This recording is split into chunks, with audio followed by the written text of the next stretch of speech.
حل ہونے کا یہ مطلب نہیں ہوتا ہے کہ اچھی چیزیں خود بخود وجود میں آ جائیں گی، لیکن اچھی چیزوں کے وجود آنے کا مطلب یہ ہے کہ مسائل ختم ہو جائیں گے. سمجھ رہے؟ دونوں چیزوں میں بڑا فرق ہے. فار ایگزامپل، اگر آپ ڈاکٹر کے پاس جائیں اور ڈاکٹر آپ کی النس کو ریموو کر دے، اس کا نیسیسریلی یہ مطلب نہیں آپ ہیلدی ہو گئے. جیسے ڈاکٹر آپ کے سارے ٹیسٹ کرائے، شوگر بھی ٹھیک نکلے، بلڈ ٹیسٹ بھی ٹھیک نکلے، کڈنی فنکشن بھی ٹھیک نکلے، اس کا مطلب نہیں آپ ہیلدی ہیں. اس کا صرف یہ مطلب ہے آپ بیمار نہیں ہیں. سمجھ رہے؟ لیکن اگر ڈاکٹر ہیلتھ پہ کام کرنے لگ جائے، آپ کی پازیٹیو ایکشنز بتائے ہیلدی ہونے کے، تو بیماری خود بخود غائب ہو جائے گی. اس لیے پازیٹیو ایکشنز بہت پاورفل ہوتے ہیں. یہ قرآن کا بھی یہی کانسیپٹ ہے کہ پازیٹیو سائڈ ہمیشہ نیگیٹو سائڈ پہ غالب آتی ہے. رائٹ؟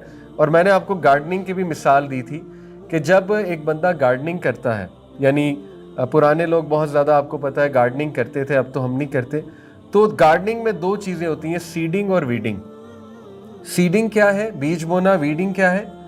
ان نیسیسری پلانٹس کو نکالنا تاکہ وہ بلا وجہ پانی نہ لیں اور بلا وجہ دوسرے پلانٹس کو نقصان نہ پہنچائیں. ٹھیک ہے؟ تو ویڈنگ بھی ضروری ہے اور سیڈنگ بھی ضروری ہے. لیکن اگر ایک بندہ ویڈنگ ہی کرتا رہے تو کبھی اس کا گارڈن بنے گا؟ وہ بنجر ہو جائے گا. وہ ویڈنگ کر کر کے وہ گارڈن خالی ہو جائے گا، بنجر ہو جائے گا، اس میں کچھ بھی نہیں ہوگا. زیادہ امپورٹنٹ سیڈنگ ہے. سیڈنگ کرتے ہوئے آپ نے ویڈنگ کرنی ہے تاکہ سیڈنگ جو پلانٹ کی ہیں ان کو نقصان نہ پہنچے. اسی طرح زندگی میں پازیٹیو ایکشن زیادہ لینے چاہیے، پازیٹیو سوچ زیادہ رکھنی چاہیے. ہمارا دین حسن ظن کا کتنا زیادہ تلقین کرتا ہے. کیوں؟ آپ کی اپنی مینٹل پروٹیکشن کے لیے. ہر چیز میں حسن ظن دو. یعنی آپ دیکھیں ہمارے لڑائی جھگڑے ختم ہو جائیں اگر ہم حسن ظن. بدگمانی پہ کتنا بڑا گناہ ہے. سورہ حجرات میں اللہ کیا کہتا ہے کہ بدگمانی نہ کرو، ایسا نہ ہو تم کسی کا نقصان کر دو، یا بدگمانی نہ کرو کیونکہ سسپیشن از اے سن. سورہ حجرات کیا ہے؟ بدگمانی گناہ ہے. بدگمانی سے ریلیشنز کتنے خراب ہوتے ہیں. تو ہمارا دین بلا وجہ پازیٹیو سوچنے کا کہتا ہے کہ یار اگلے کے بارے میں پازیٹیو سوچو. ٹھیک ہے؟ جیسے کسی نے آپ کو کچھ برا بھلا کہہ دیا تو ٹھیک ہے، لیکن آپ سوچ سکتے ہیں یار اس کا موڈ خراب ہوگا، گھر سے کوئی لڑائی کر کے آئے ہوں گے، اس کو حسن ظن دے دیں، اس کو ایکسکیوز دے دیں. ٹھیک ہے نا؟ اس سے آپ کی مینٹل ہیلتھ بھی پروٹیکٹ ہو جائے گی. اب پتہ نہیں اگلا کس ماحول سے آ رہا ہے، کس پرابلم سے آ رہا ہے، پتہ نہیں کیا کیا مشکلات دیکھی ہیں اس نے.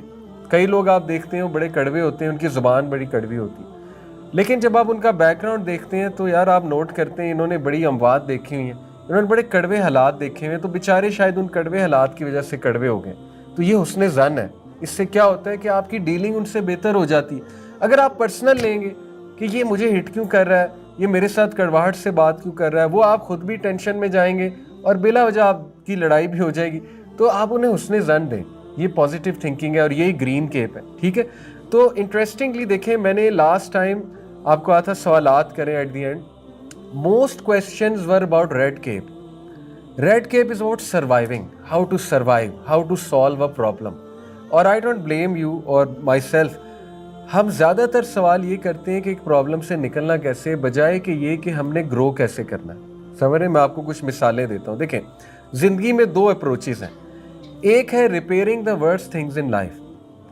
زندگی کی ورسٹ تھنگز لے لیں اور ان کو ریپیئر کریں. اپنی ورسٹ تھنگز لے لیں، بدترین چیزیں لے لیں اور ان کو ریپیئر کرنے بیٹھ جائیں. ایک یہ اپروچ ہے. دوسری اپروچ ہے building the best things in life. زیادہ بہتر میں کیا کہہ رہا ہوں کون سی ہے؟ Building the best things in life. جب آپ زندگی میں بیسٹ تھنگز کو گرو کریں گے تو ورسٹ تھنگز خود بخود کم ہو جائیں گے. اس کا مطلب نہیں ورسٹ تھنگز کو ٹھیک نہیں کرنا ہے ٹھیک، لیکن مقدار کیا ہونی چاہیے؟ زیادہ کن چیزوں پہ فوکس ہونا چاہیے؟ پازیٹیو چیزوں پہ، بیسٹ چیزوں پہ فوکس زیادہ ہونا چاہیے. ایک میں نے آپ کو سروے کہا تھا کرنے کے لیے، پازیٹیوٹی ٹو نیگیٹیوٹی ریشو. وہ کیا آپ نے، بڑا سمپل سا سروے تھا، 10 سوالات ہیں اس میں. وہ ریسرچ ایک ہے، میں آپ کو بتاتا ہوں، بڑی انٹرسٹنگ ریسرچ. کہتے یہ ہیں، ریسرچ بیس بات ہے کہ اگر ایک انسان کے 3 پازیٹیو ایموشن ہے اور 1 نیگیٹیو ایموشن ہے تو وہ ہیلدی انسان ہے. 3:1. ٹھیک ہے؟ پازیٹیو ایموشن کیا کیا ہوتے ہیں؟ Joy, happiness, optimism, hope, serenity سکون کو کہتے ہیں. ٹھیک ہے؟ انسپائر فیل کرنا، یہ پازیٹیو ایموشن ہے. اگر ایک انسان کے اوور آل 3 پازیٹیو ایموشن اور 1 نیگیٹیو ہے. نیگیٹیو کیا ہوتے ہیں؟ Sadness, anger. یعنی میں نے آپ کو اس کو بڑے آسان الفاظ میں سکھایا تھا کہ اگر آپ کی زندگی میں 3 چیزیں اچھی ہیں، ایک چیز خراب ہے، تو آپ کی زندگی نارمل ہے۔ اب نارمل زندگی یہ ہے کہ ساری چیزیں اچھی ہیں، وہ اب نارمل زندگی ہے، وہ پاسبل ہی نہیں ہے۔ یہ جنت نہیں ہے یہ دنیا جہاں ساری چیزیں اچھی ہوں گی۔ جو بندہ یہ ایکسپیکٹ کرتا ہے اس دنیا میں ہر چیز مجھے اچھی مل جائے، تو وہ اب نارمل زندگی گزار رہا ہے اور وہ ڈپریشن میں جائے گا، کیونکہ وہ ان ریئلسٹک زندگی گزار رہا ہے۔ ٹھیک ہے، میں نے آپ کو ایک اور مثال دی تھی، اگر آپ کی زندگی میں 3 اچھے لوگ ہیں، ایک برا ہے، تو آپ نارمل ہیں، کوئی بات نہیں۔ اس انسان کا جو آپ کو تنگ کر رہا ہے ایک رول ہے آپ کی زندگی میں، ٹھیک ہے، وہ آپ کو گرو کرا رہا ہے۔ اگر سارے ہی اچھے ہوتے آپ نے کبھی گرو نہیں کرنا تھا، آپ نے کبھی سٹریس مینجمنٹ نہیں سیکھنی تھی، آپ نے اینگر مینجمنٹ نہیں کبھی سیکھنی تھی، آپ نے اللہ کو رجوع ہی نہیں کرنا تھا کبھی۔ انسان اتنا ناشکرہ ہے، انسان اتنا ظالم ہے کہ اگر اس کی زندگی میں کوئی مسئلہ نہ ہو، اللہ کو کبھی رجوع ہی نہ کرے۔ آپ کو صحیح بتا رہا ہوں، ٹھیک ہے۔ تو آپ کی زندگی میں ایک ایسی چیز جو آپ کو تنگ کر رہی ہے، اس کا بڑا رول ہے، لیکن وہ 3:1 نارمل ہے۔ اس سے زیادہ ہوگا تو اس کو مینیج کرنا چاہیے، اس سے زیادہ ہوگا وہ انہیلدی ہے، وہ آپ کو تنگ کرے گی چیز، ٹھیک ہے۔ یہ ایک ریسرچ بیسڈ بات ہے۔ 3:1 یاد رکھیں، 3 اچھے لوگ ہیں، ایک خراب ہے، تو کوئی بات نہیں، نارمل زندگی آپ گزاریں۔ یا 6 اچھے لوگ ہیں، 2 خراب ہیں، کوئی بات نہیں، یہ بھی نارمل زندگی ہے، ایز لانگ ایز یہ ریشو مینٹین ہو رہی ہے۔ اور یہ تو ایک سائنٹسٹ نے، سائیکالوجسٹ نے ویسے ہی ریشو نکالی ہوئی ہے۔ بات سمجھنے کی یہ ضرورت ہے کہ نیگیٹو چیزوں کا بھی ایک رول ہے آپ کی زندگی میں، ٹھیک ہے۔ تو گھبرانے کی کوئی بات نہیں ہے، پازیٹیو چیزوں کو آپ گرو کریں گے، نیگیٹو چیزیں مینیج ہو جائیں گی انشاءاللہ تعالیٰ، خود ہی جو ہے نا وہ مینیج ہو جائیں گی۔ تو دیکھیں، لاسٹ کلاس میں زیادہ سوال یہ تھے کہ how to repair my problem, بجائے کہ how to build the best that I have. سمجھ رہے؟ یہ اس پہ سوال بہت کم ہوتا ہے، how can I build my best quality, کیونکہ انسان گھبرا جاتا ہے مشکلات سے، تو اس کو زیادہ پوچھنے کی یہ ضرورت ہوتی ہے کہ میں اس مشکل سے کیسے نکلوں۔ میں آپ کو کوئی سوالوں کی جو ہے نا وہ مثال دیتا ہوں کہ گرین کیپ کویسچنز کیا ہوں گے۔ گرین کیپ اب ایک ٹرمینالوجی ہے، ٹھیک ہے، یعنی پازیٹیو تھنکنگ کے کویسچنز کیا ہوں گے۔ For example, how can I begin to seek knowledge. ایک سوال ہے کہ میری زندگی میں مسئلہ چل رہا ہے، میں اس مسئلے کو کیسے حل کروں۔ ایک سوال ہے کہ مجھے کوئی طریقہ بتائیں کہ میں دین کا علم کیسے حاصل کرنا شروع کروں۔ اب دیکھیں، پہلا سوال پرابلم اورینٹیڈ ہے، دوسرا سوال گروتھ اورینٹیڈ ہے۔ مجھے آپ کو پتہ ہے جب ہم دین کا علم حاصل کرنا شروع کریں گے، جب ہم قرآن پڑھنا شروع کریں گے، تو یہ پرابلمز اتنے چھوٹے لگنے لگیں گے ہمیں۔ کیوں؟ کیونکہ قرآن ہمارا مائنڈ سیٹ، ہمارا ویژن بلڈ کرے گا۔ قرآن ہمیں ایک لینس دے گا زندگی کو دیکھنے کا، وہ لینس سے ہمیں زندگی کے پرابلم، دنیا کے پرابلم چھوٹے لگنے لگیں گے، ہمارا مسئلہ ویسے ہی حل ہو جائے گا۔ آپ سمجھ رہے ہیں قرآن پڑھ کے؟ تو زیادہ بہتر سوال یہ ہے کہ مجھے یہ بتائیں کہ میں دین کا علم کیسے حاصل کروں۔ یہ گرین کیپ کا سوال ہے، ٹھیک ہے۔ اسی طرح ایک اور سوال میں نے مثال لکھی ہوئی ہے، how can I focus on building one strength of mind more. میں کیسے اپنی ایک اسٹرینتھ کو مزید گرو کر سکتا ہوں۔ یہ اب گروتھ کا سوال ہے۔ ہر انسان کی کوئی نہ کوئی اسٹرینتھ ہے، کوئی ٹیلنٹ ہے، کوئی پوٹینشیل ہے، تو زیادہ زور اس پہ دیا جائے۔ جیسے کوئی بندہ کوئی سپورٹس کرتا ہے، سپورٹس میں وہ کسی خاص چیز میں اچھا ہے، تو وہ اس پہ زیادہ فوکس کرے تاکہ اس کی وہ چیز زیادہ اچھی ہو جائے، تاکہ وہ اس کے لیے زیادہ فیمس ہو جائے، تاکہ اس میں وہ زیادہ اس کی یونیک ویلیو پروپوزیشن بن جائے، وہ والی چیز، ٹھیک ہے، بجائے کہ بہت زیادہ ویکنس پہ فوکس کرنے کے لیے۔ تو جو لوگ سپورٹس کرتے ہیں بات سمجھیں گے کہ اگر آپ اپنی اسٹرینتھ پہ فوکس کریں گے تو ویکنس انشاءاللہ آہستہ آہستہ آپ کو بھول جائے گی، اور آپ کی اسٹرینتھ جو ہے وہ بہت بڑی اسٹرینتھ آپ کی بن جائے گی، ٹھیک ہے۔ اسی طرح ایک سوال ہے، how can I increase more time in my routine for exercise. اب یہ گروتھ کا سوال ہے کہ مجھے کوئی طریقہ بتائیں کہ میں ایکسرسائز اپنی بڑھاؤں۔ ظاہر ہے جب آپ ایکسرسائز بڑھائیں گے ڈپریشن کم ہوگی، انگزائٹی کم ہوگی۔ ایک طریقہ ہے کہ آپ یہ پوچھیں کہ میری انگزائٹی کیسے کم ہوگی، یہ بھی پوچھ سکتے ہیں، لیکن ایک طریقہ ہے کہ وہ چیز کریں جس سے انگزائٹی آٹومیٹکلی امپروو ہو جائے گی۔ فار ایگزامپل، جب آپ ایکسرسائز کرتے ہیں آپ کا ایک کیمیکل ریلیز ہوتا ہے اینڈورفن۔ اینڈورفن سیلف کنٹرول کا کیمیکل ہے۔ اینڈورفن جو ہے وہ آپ کو بوسٹ کرتا ہے، اور سیروٹونن بھی جو ہے وہ آپ کا نکلتا ہے۔ سیروٹونن ہیپینس کا کیمیکل ہے، اور باقاعدہ ریسرچز ہیں اس کے اوپر، آپ پڑھ سکتے ہیں کہ جو لوگ ریگولر ایکسرسائز کرتے ہیں ان کو ڈپریشن کم ہوتی ہے۔ اس کے پیچھے بہت بڑی سائنس ہے۔ جو لوگ ریگولر واک کرتے ہیں وہ ڈپریشن، انگزائٹی سے جلدی باہر نکل آتے ہیں، ٹھیک ہے۔ اور پھر روحانی ایلیمنٹ بھی ہے، اسپرچول ایلیمنٹ بھی ہے، جو اسپرچول ایکٹیویٹیز کرتے ہیں وہ بھی ڈپریشن، انگزائٹی سے جلدی باہر نکل آتے ہیں۔ سوال میں بس آپ کو سمجھانا ہی چاہ رہا ہوں کہ کبھی کبھی یہ نیگیٹو چیزیں ہمارا بڑا ٹائم ویسٹ کر دیتی ہیں. آپ یہ ویٹ کر رہے ہوتے ہیں کہ پہلے یہ نیگیٹو چیز میری زندگی سے ختم ہو جائے پھر میں ایکسرسائز شروع کروں, پھر پہلے یہ بندہ میری زندگی سے نکل جائے نا, پھر میں ایکسرسائز بھی کروں گی, پھر میں پڑھنا بھی شروع کر دوں گا, پھر میں یہ بھی وہ کبھی نہیں ہونا. کیونکہ اللہ تعالیٰ قرآن میں کہتے ہیں ہم نے تم میں سے بعض کو بعض کے لیے امتحان بنایا, کیا تم صبر نہیں کرو گے؟ جب اللہ کہہ رہا ہے کہ ہم نے تم میں سے بعض کو بعض کے لیے امتحان, آپ کہتے ہیں میں نے ایلیمینیٹ کرنی ہے چیزیں, تو ایلیمینیٹ انشاءاللہ ہو جائیں گی. میں یہ آپ کو ڈسکریج نہیں کرنا چاہتا, ہوپ لیس نہیں کرنا چاہتا کہ چیزیں ایلیمینیٹ ہی نہیں ہوں گی. انشاءاللہ وہ بھی ہو سکتا ہے ہو جائیں, اللہ کرم کرے گا.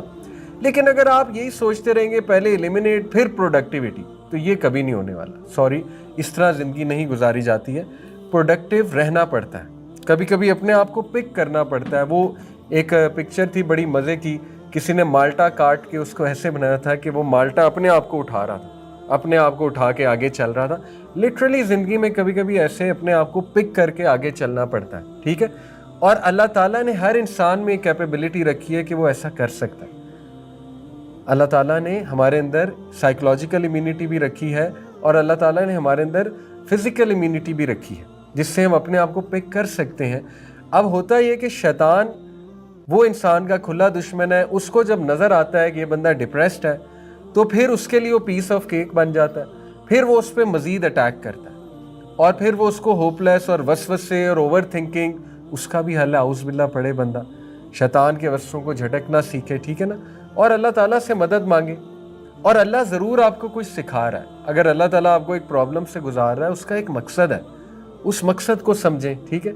اور گھبرائیں نہیں, ہمارا دین تو اتنا پازیٹیو ہے. نبی صلی اللہ علیہ وسلم نے کہا کہ جو انسان اگر اس کو کانٹا بھی چبھتا ہے تو اس کے گناہ اللہ تعالیٰ معاف کرتا ہے. مومن کو کانٹا بھی نہیں چبھتا لیکن اس کے گناہ معاف ہوتے ہیں, ٹھیک ہے. تو کیسے ہو سکتا ہے آپ اپنے آپ کو پک کر رہے ہیں, سٹریس کو بیئر کر رہے ہیں, صبر کر رہے ہیں, اللہ آپ کے گناہ نہیں معاف کرے گا؟ یہ تو خوشخبری ہے. اللہ تعالیٰ تو گناہ بھی جھاڑ رہا ہے, آپ کے گناہ معاف کر رہا ہے. اور اسی کو جہاد بن نفس کہتے ہیں. مجاہدہ اور کس چیز کا نام ہے؟ اپنی ڈارکنس کے خلاف جہاد کرنا, اپنے ڈارک تھاٹس کو فائٹ کرنا, ٹھیک ہے نا, اسی کو مجاہدہ کہتے ہیں. تو ہمارا دین سبحان اللہ یہ پازیٹیو سائیکالوجی سے بھی بہت اوپر ہے. پازیٹیو سائیکالوجی میں اکثر ایک مثال دیتا ہوں, اس ساری چیزیں میں آپ کو پڑھاؤں گا اور میں نے پڑھی ہیں. اور یقین کریں مجھے ایک بات جو ہے نا وہ اکثر میں ہنستا ہوں اس بات پہ کہ مسلمان وہ انسان ہے, جیسے ایک لیب میں نا ایک ایکسپیریمنٹ ہو رہا ہے, ایکسپیریمنٹ کر رہے ہیں, تجربے کر رہے ہیں 10 سائنٹسٹ, 9 سائنٹسٹ تجربے میں لگے ہوئے, 10واں دور کھڑا ہو کے مسکرا رہا ہے. وہ اس لیے مسکرا رہا ہے, اس کو پتہ ہے اس کا رزلٹ کیا نکلنا ہے, میرے پاس یہ چیز پہلے سے ہی ہے. وہ سائنٹسٹ اس لیے مسکرا رہا ہے, تم لوگ تجربے کر رہے ہو, میرے پاس یہ چیز پہلے ہی ہے. پازیٹیو سائیکالوجی بڑی زبردست چیز ہے, اور وہ تجربے کر رہے ہیں, وہ آپ کو ریزلٹس دے رہے ہیں, وہ آپ کو ریسرچ بتا رہے ہیں. لیکن یقین کریں مسلمان کے پاس یہ چیزیں پہلے سے ہیں. کیسے؟ آپ کچھ نہ کریں, آپ نبی صلی اللہ علیہ وسلم کی سیرہ کو اپنی زندگی میں لگا لیں, بس پازیٹیو سائیکالوجی کے آپ گرو بن جائیں گے. نبی صلی اللہ علیہ وسلم سوچتے کیسے تھے, پرابلم سے کیسے ڈیل کرتے تھے, لوگوں سے کیسے. دیکھیں سنت پہ عمل کرنا صرف لباس پہننا نہیں ہے, سنت رویے اپنائیں, پھر دیکھیں آپ کی لائف کہاں جاتی ہے. نبی صلی اللہ علیہ وسلم کی سیرہ کے اندر ڈبکی لگائیں کہ کس طرح نبی صلی اللہ علیہ وسلم مینیج کرتے چیزوں کو, وہ کیا پڑھتے تھے, جب انہیں غم ہوتا تھا وہ کیا کرتے تھے. کیا نہیں ہے یہ ڈیٹیل موجود؟ دنیا میں ایک ہی تو انسان ہے جس کی زندگی پر اتنی ڈیٹیل لکھی ہوئی ہے, اتنی ڈیٹیل لکھی ہوئی ہے کہ اس کی مثال کسی اور انسان کی نہیں ملتی. یہاں تک صحابہ نے ریکارڈ کیا ہے کہ اللہ کے نبی صلی اللہ علیہ وسلم واش روم کیسے جاتے تھے. امیجن کر لیں, اس انسان کے بارے میں اتنی ڈیٹیل موجود ہے کہ اللہ کے نبی صلی اللہ علیہ وسلم غسل کیسے کرتے تھے. تو کیا یہ موجود نہیں ہوگا کہ جب وہ ڈپریس ہوتے تھے کیا پڑھتے تھے, جب وہ غصے ہوتے تھے غصے کو کیسے مینیج کرتے تھے, جب وہ کسی پرابلم سے گزرتے تھے وہ پرابلم کو کیسے مینیج کرتے تھے, وہ کیا پڑھتے تھے, وہ مائنڈ سیٹ کیا ہے جو انہوں نے سکھایا, وہ روٹین کیا ہے جو انہوں نے بتائی, وہ کھانا کیا کھاتے تھے. Every thing is there. آپ صرف سیرت کو اٹھا لیں, سیرت کا ڈیٹیل میں مطالعہ کریں, آپ یقین کریں زندگی سنور جائے گی. ٹھیک ہے, یہ بات ہے اصل میں. لیکن میں یہ چیزیں آپ کو اس لیے بتاتا ہوں تاکہ آپ کے پاس پروف آ جائے, تاکہ آپ لوگ موٹیویٹ ہو جائیں, اور کہ یار اب تو سائیکالوجی بھی یہ کہہ رہی ہے, اب تو سائنس بھی اس طرف توجہ دلا رہی ہے. یہ مقصد ہے انشاءاللہ ان ساری کلاسز کا. ٹھیک ہے, تو یہ ایک ریویژن ہو گئی. میں نے آپ کو کچھ باتیں بتائی تھی, ABC ماڈل, ٹھیک ہے, ساری گیم بیلیفز کی ہے. جتنا ہم اپنے بلیفس کو اچھا کریں گے، تھاٹس کو اچھا کریں گے، کانسیکوینسز اتنے اچھے ہوں گے. ٹھیک ہے.